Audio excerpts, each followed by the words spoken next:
வங்கக்கடலில் நிலை கொண்டுள்ள டிட்வா புயலின் காரணமாக தமிழ்நாடு மற்றும் புதுச்சேரியின் கடலோர மாவட்டங்களில் கடல் சீற்றமும் பலத்த காற்றுடன் கூடிய கனமழையும் தீவிரமடைந்துள்ளது. முன்னெச்சரிக்கை நடவடிக்கைகள் போர்க்கால அடிப்படையில் எடுக்கப்பட்டு வரும் நிலையில் புயலின் நகரும் வேகம் தற்போது அதிகரித்துள்ளதாக வானிலை ஆய்வு மையம் தெரிவித்துள்ளது.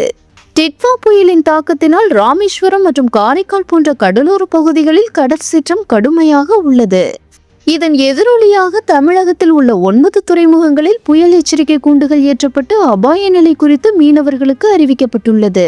மீனவர்கள் யாரும் கடலுக்கு செல்ல வேண்டாம் எனவும் ஏற்கனவே கடலுக்கு சென்றவர்கள் உடனடியாக கரை திரும்புமாறும் அறிவுறுத்தப்பட்டுள்ளது. வங்கக்கடலில் இலங்கை அருகே மையம் கொண்டுள்ள டிட்வா புயல் தற்போது தமிழகத்தை நோக்கி மணிக்கு 10 கிலோமீட்டர் வேகத்தில் நகர்ந்து கொண்டிருக்கிறது. இதன் தீவிரத்தின் காரணமாக காவிரி படுகை மாவட்டங்களுக்கு அதிக கனமழைக்கான ரெட் அலர்ட் விடுக்கப்பட்டுள்ளது.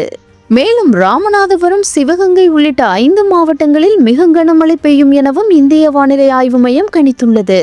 தற்போதைய நிலவரப்படி டிட்வா புயல் சென்னையில் இருந்து சுமார் 560 கிலோமீட்டர் தொலைவில் மையம் கொண்டுள்ளது.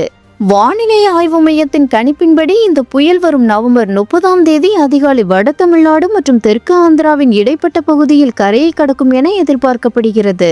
புயல் கரையை நெருங்கும் போது அதன் தாக்கம் மேலும் அதிகமாக இருக்கும் என்பதால் கடலோர மாவட்ட நிர்வாகங்கள் தீவிர கண்காணிப்பில் ஈடுபட்டுள்ளன.